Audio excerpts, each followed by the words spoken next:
What it is, what is up, welcome or welcome back to my channel. It's a wrap, aka Yudi here, and happy Black History Month.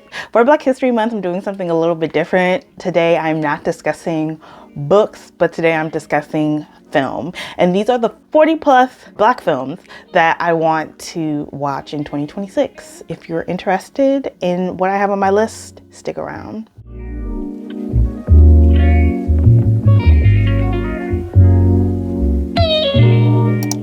If you're new to my channel, I know it's Black History Month, and at this point, like, by the time y'all get this might be the end of Black History Month. But this PSA is for every year for the rest of my time on this channel and within the BookTube community. I know every year we go through the same PSA, especially those who read Black authors year round. The critique of in terms of like representation, or taking this one time in the month to then decide that I'm going to try to read every Black book I can, and not really taking the time to be well versed in just Black literature, period, because there's so much to gain from Black literature. But I will say on my channel, yes, I read Black literature year round, and it's more than just representation on my channel. I am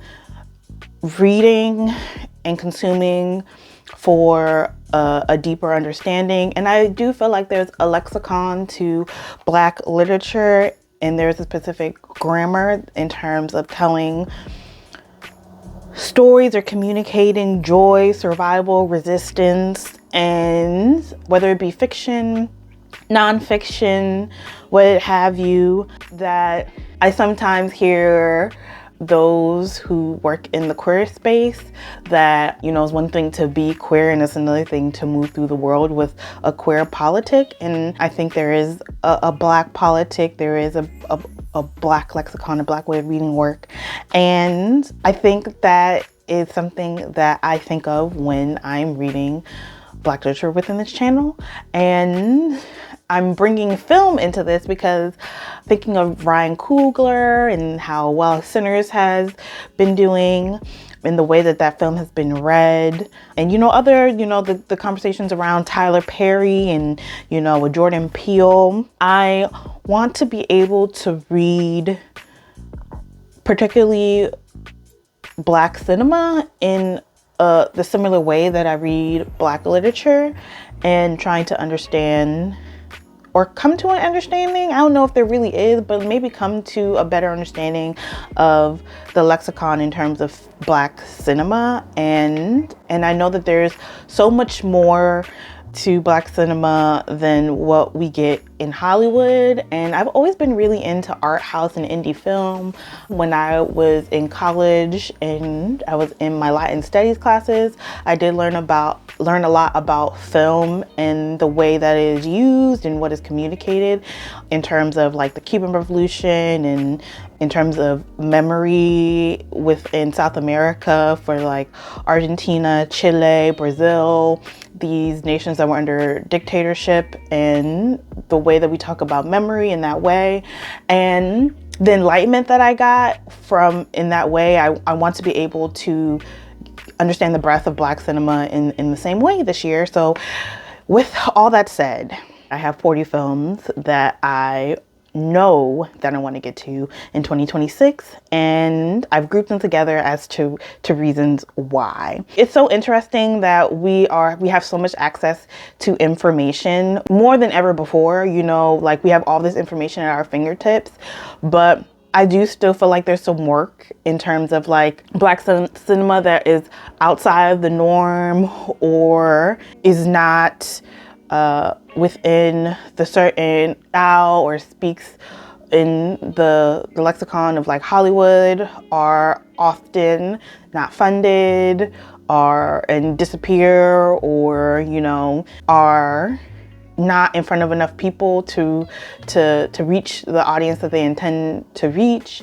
And I think it's, again, important to discuss those films, and those are the films on my list. Specifically, what inspired me to do this was I've curated my social media feeds, and I do get a lot of film critics and those that are very into film that talk about specifically obscure Black cinema that they wish more people would talk about. And I slowly built this list, and I think one that particularly struck me was the director Bill Gunn.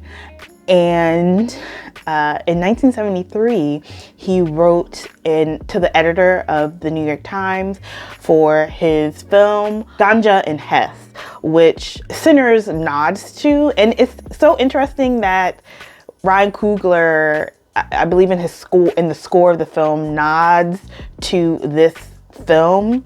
And even knowing that, there's still Ryan Coogler, I don't think he ever mentions this film in the press run when he talks about his inspirations. I don't think that a lot of people, when they were, deep diving in Sinners, still even bring up this film. But this film in 1973, it was the only film chosen for Critics Week of that year, the only American film. And even with that, which other directors will have kind of a similar story, even with that, barely any American or white critics went to the showing of this film or even saw the way through. And those who sat through it, the few that didn't really give great reviews on the film. And Bill Gunn was frustrated about that, and he ended up writing to the New York Times. And just to highlight something that particularly that he said some other things that made me laugh. Like, one of the lines was a critic talked about the woman in the film and being like light and brown, like speaking on her skin tone. And he was just all like, that critique doesn't sound like something that you gather in 110 minutes, which is the length of the film. It sounds like something you gather in 250 years, which I don't know, that line took me out. He was just all like, nah, that's racism right there, okay? That critique is not about this film. That critique is racism. Pretty much he argued that Black creativity isn't like a craze, and it isn't to be managed by white critics, that it's its own sovereign thing that is not made pretty much for the gaze of white people. And I think that's a running theme when you also get through, again, there's so much that I'm gonna link this article or what he wrote to the editor in the description, but I feel like so much of what he wrote is a running theme, and unfortunately all 40 of these films, and especially the reception, in terms down from reception to funding, like, okay. But I have so much to say within these 40 films, so let me not get caught up. I put the list in chronological order in terms of the year that they were released. So in the best way I can, first I'm going to start off with, look, y'all can see my notes. First, I'm going to start off with the pioneers, I guess. I only have one. This is Oscar Micheaux, and he was a indie Black film director of the 1920s. I think his first film was in the late 1910s, but he produced films from the 1920s up until 1946, I believe, or up until the 1940s. He produced about almost 50 films, and he is considered the first great Black indie filmmaker.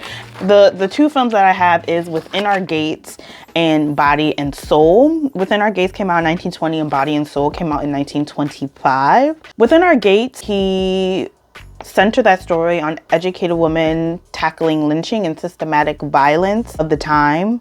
And then in Body and Soul, it's about a corrupt preacher refusing to make Black life respectable, or one note for a white audience. Oscar Micheaux is considered the beginnings of Black directors telling stories for the Black audience, and Oscar Micheaux's work kind of challenges the way Black characters are written during that time. So I really do want to watch, again, Within Our Gates, Body and Soul. He has so much more works, but these are just the two that I picked. And yeah, I'll come back and I'll probably break down and do just a video, probably do a series. So this, I'll just come back and update on my thoughts on Oscar Micheaux and probably do a deeper dive into his life and him as a director and so forth. Okay, and then the next chunk of films that I really want to get into is the LA Rebellion. These films started in 1971, and these films were specifically a response, to be technical, so 65, is it 1965 is the Watts Uprising. And in response to that, students at UCLA, particularly Black students, Latino, Asian, they come together, and this program develops at UCLA in order to pretty much reject Hollywood and give these student filmmakers of color the skills to tell their own stories. And there are a lot of filmmakers that I want to watch within this genre, particularly Larry Clark, Julie Dash, Charles Burnett, Haile Gerima, who's I believe now he teaches us at Howard, Fanaka, Billy Woodberry, and Zeinabu Irene Davis are those particular filmmakers are considered part of the LA Rebellion. I watched an interview with Haile Gerima, and he was talking about what apart, also, you know, including the Watts Uprising, what the climate of the world was for them as students that led them to come to develop these kind of films. And to also put it into context, you know, in the 60s, 50s, 60s is the Cuban Revolution, and there is this big initiative in Cuba to produce film that speaks to the vision, to the mission of the revolution. Editing Yudi here. I have to explicitly, I talk around this term throughout the video, and I just need to explicitly talk about the influence. And I question influence because also the LA Rebellion falls into this period of filmmaking or this movement.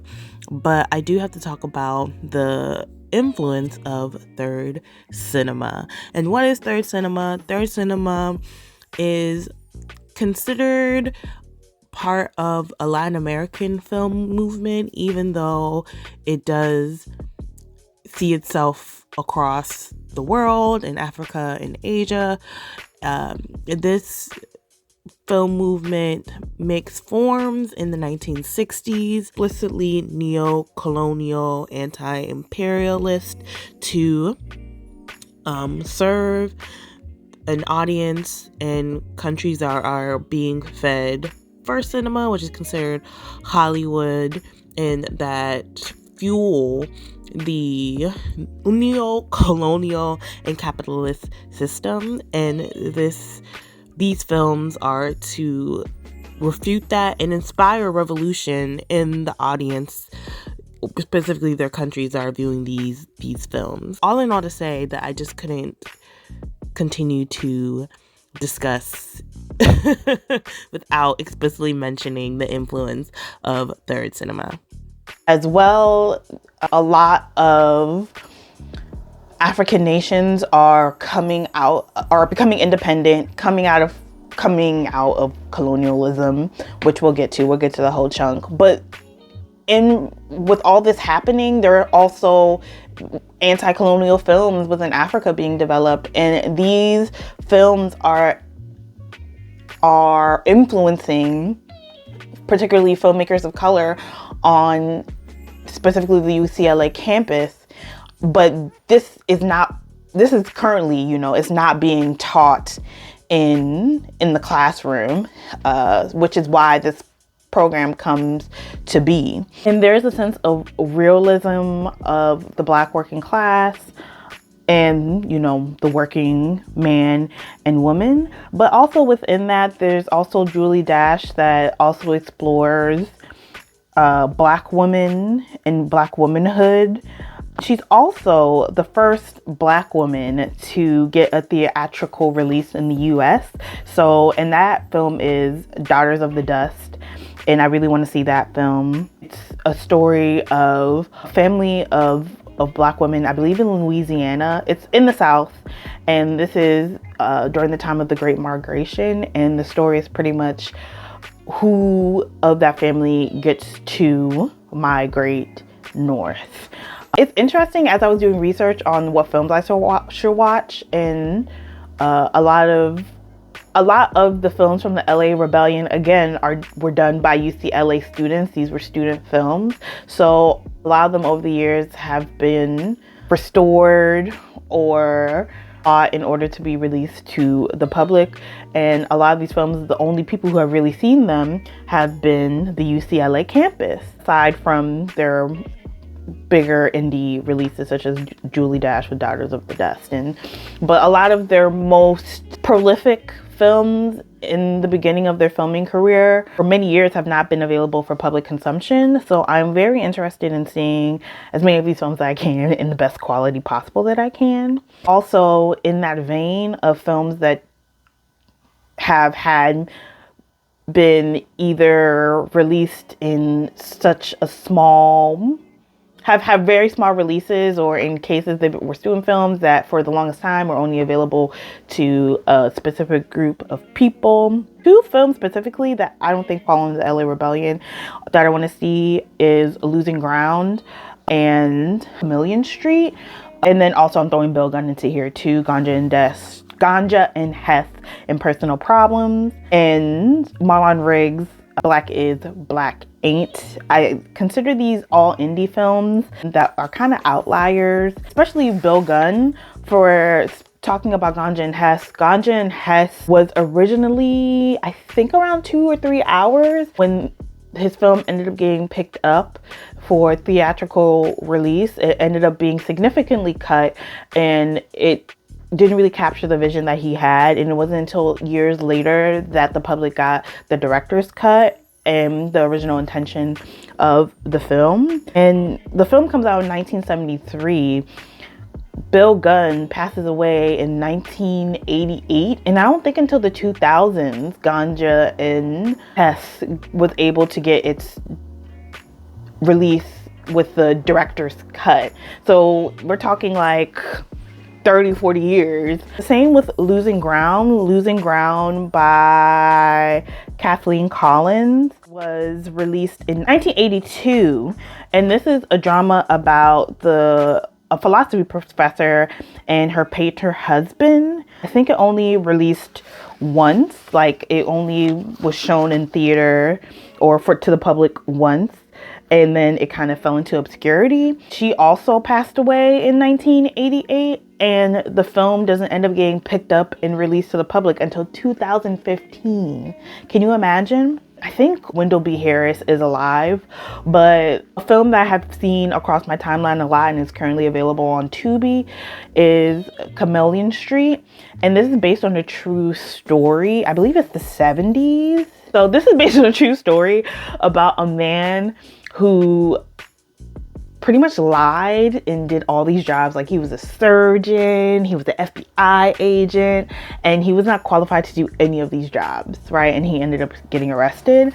And Chameleon Street tells the story and goes into the mind of this man who takes on all these jobs and roles. This film came out in Sundance in 1989 and won the Grand Jury Prize.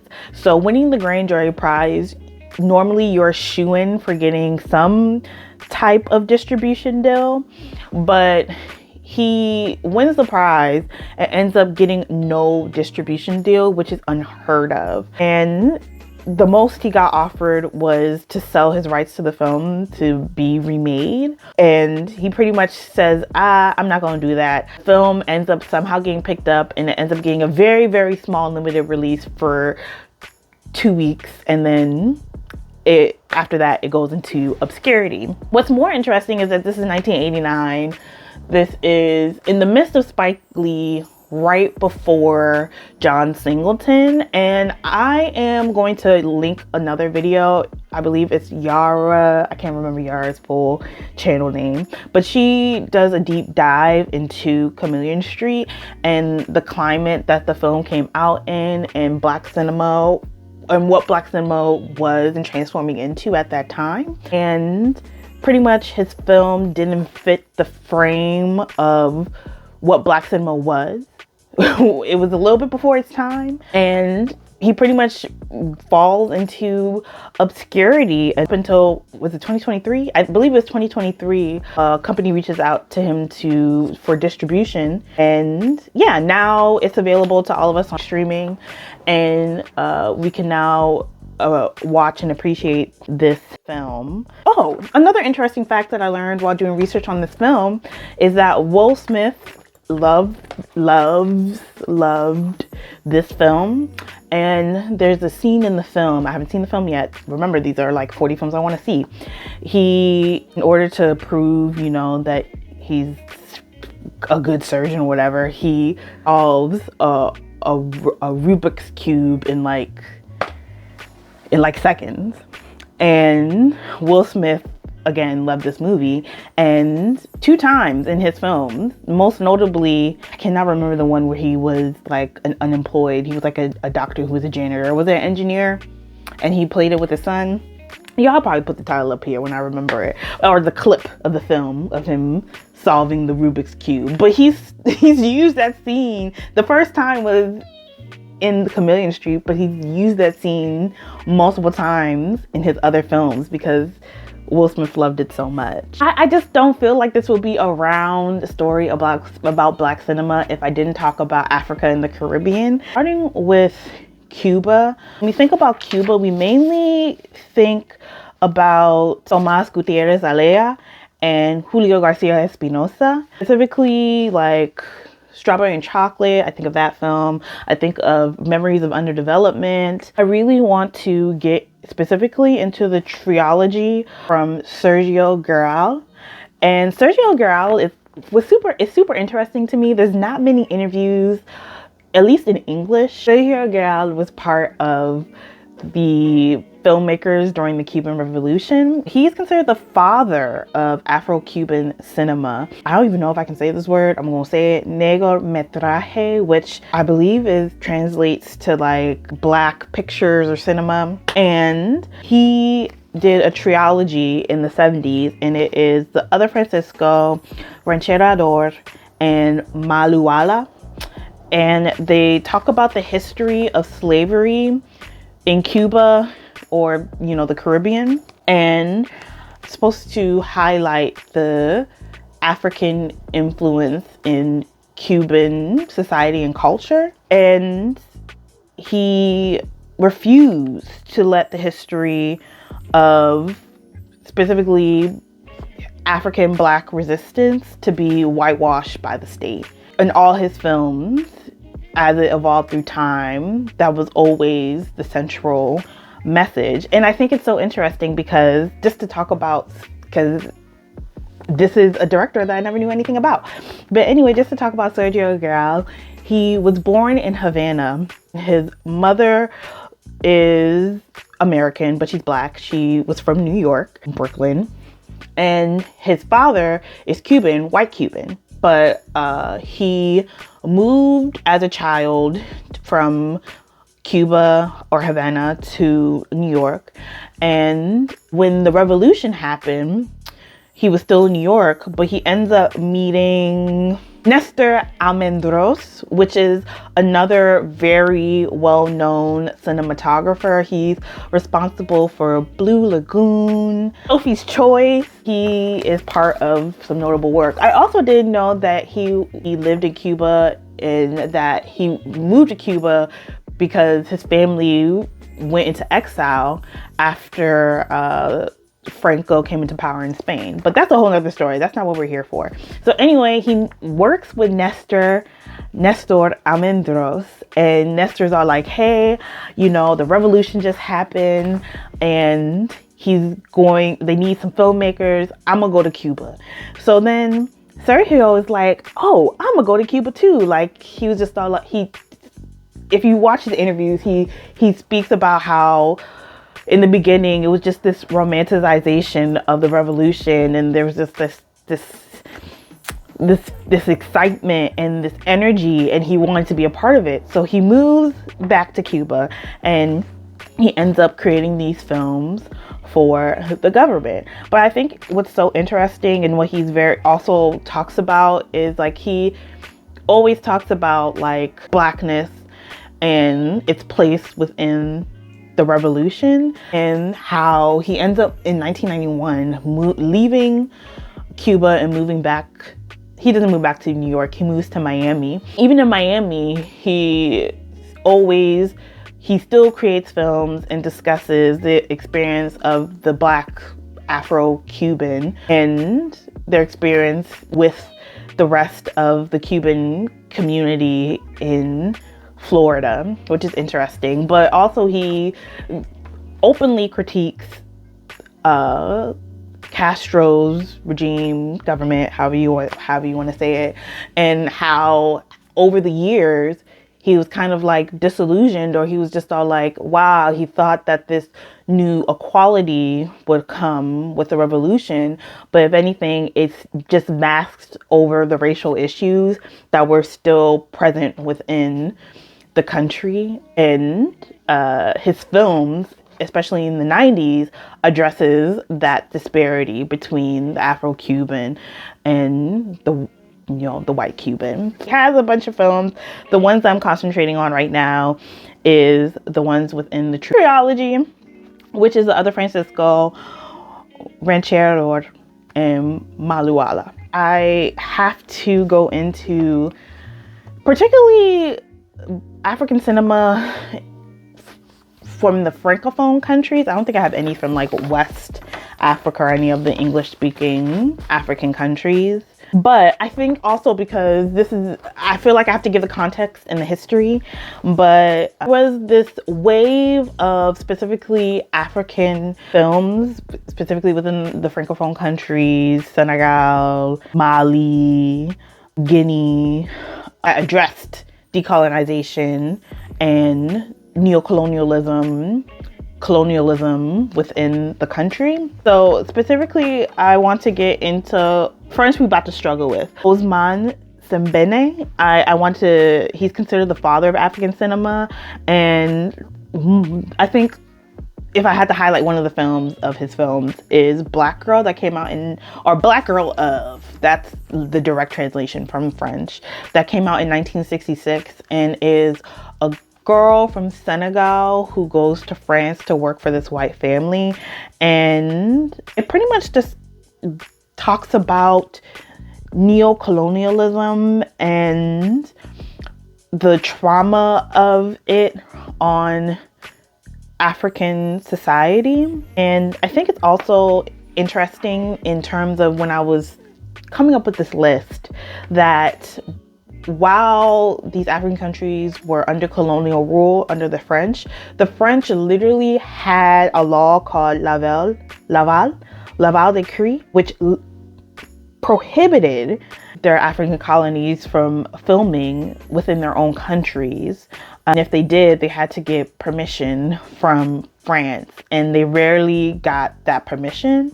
So, under the colonial rule, the Francophone African countries never saw themselves. So Ousmane Sembène, there's Djibril Diop Mambéty, and there's just a list of these directors who produce these films for these communities to see themselves, because for all these years, they had not under French colonial rule. But what is so messed up about this, and it's still an issue today, we don't talk enough about film and funding and its connection to Black cinema and, you know, having sovereignty over the work if it's still funded by neocolonialism and imperialism, which is still, as we discussed, in terms of like a Kathleen Collins, a Bill Gunn,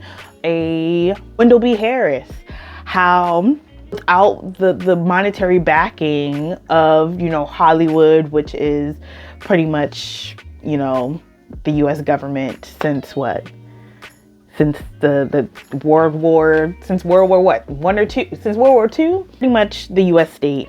Without the backing of, you know, the U.S., French, you know, these Western rules, that there is a struggle to have sovereignty over what the Black's voice or lexicon is. But yeah, going back to that, sorry, because I didn't finish my thought. Even though there's this boom of films, of African film in the 1960s, all these films are funded by France. And I mean, even now, if you watch a lot of indie films from the global South, specifically from the global South, you will see that a lot of European film or the European state fund these films. The dilemma in this is that the stories of anti-colonialism, of resistance, are pretty much not reaching the audience that is intended for, and what was an overt power that the French has now becomes soft power in soft colonialism, again, neocolonialism. Where these films oftentimes being premiered and showed is in Paris to a specific class, and again, a French audience. It's not these ideas of anti-colonialism, of revolution, is not reaching the intended audience. It's not reaching the rural villages of Senegal and Mali. I mean, it's still an issue we face today. If anything, it's the most accessible to the French intellectual. You know, with everything happening in Congo, which kind of goes back to the Black cinema, in terms of press and media, if it's still under like the chokehold of like France, and pretty much, yeah, under France, it's so much easier to be silenced. It becomes harder to consume as those of us outside of the diaspora, because of that, again, the disconnect in terms of language and the access. Who has the access to the media or the medium, if that makes sense. So all in all, to say that there is, I'll have the list of all the films linked below, but there is a plethora of African Francophone films that I want to see in 2026 to tie it all together. I think I can list so many Black directors, good, bad, and different. Okay, especially again with Ryan Coogler's Sinners, and, you know, getting all the nominations in terms of the Golden Globes, the Oscars. We can say that Black cinema is winning, but in listening to specifically these I'll probably have so much linked in the description, but hearing these directors talk about the state of Black film, and there's still so much. I'm more than just Black film, but there's still so much work to be done, and there's still so many questions to be explored and asked, and there's so much to be established about what is and what isn't Black cinema. And it kind of goes back to the beginning of this, when I was bringing up how I sometimes hear queer activists or those that work within the queer space say it's one thing to be queer, it's another thing to have a queer politic. And a lot of people, you know, are moving through the world queer, but that doesn't mean we can move through the world and be Black, but that doesn't mean we have a Black politic. And what does it mean to have a Black politic? And for the same for Black cinema and for Black literature, what does it mean? You know, what does it mean to read from a Black lens. What is the grammar? What is the language? What is the lexicon that comes with Black cinema? And I think these 40 films by the end of the year is going to give me to at least a closer place of understanding what exactly Black cinema can be or communicated. And we can stop, you know, sitting here talking about all we have is Tyler Perry, because here's 40 films, granted, actually some of these are up until 2024. Here are 40 films that are not Tyler Perry. Have fun, y'all. And this is not the last video. I think that my thoughts are all over the place, and I think it would make more sense if I break these, because there's a lot to say across 40 films. I'm going to break this down into a series. This is just the introduction. So yeah, again, if you look down in the description, the articles, all 40 films, there's going to be so much information in the description box. Happy Black History Month. Have a good time with that.